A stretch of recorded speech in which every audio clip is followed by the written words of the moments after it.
Homefront is a first-person shooter. It's set in the year 2027. One of the main hooks of Homefront is its premise. It's an Occupation USA setting. Homefront's an opportunity for us to tell a story that's near and dear to our hearts in an environment that's very familiar but been warped beyond recognition.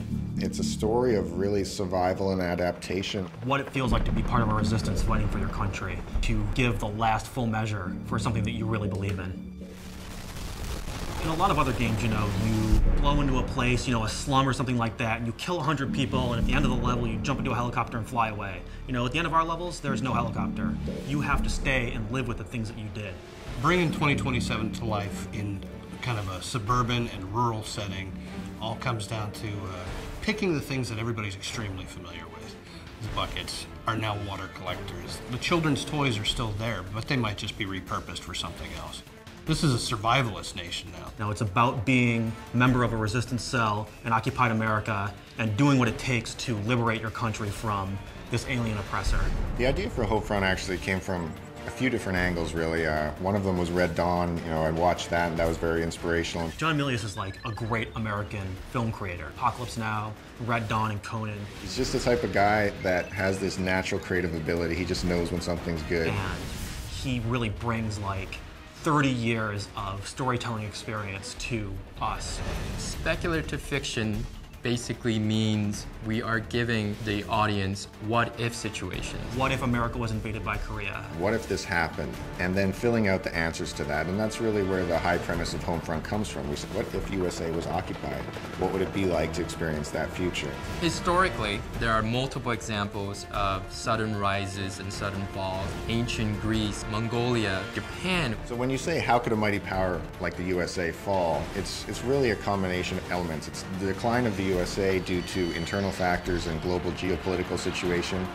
And there's a war in the Middle East. There's Saudi Arabia and Iran involved, and that disrupts oil supplies. And the rise of a new power. The United States' big weakness is their just-in-time economy. Your local supermarket has 3 days worth of stocks on the shelves. If something gets in the way and disrupts that, that's it for our country. Our country is on the razor's edge.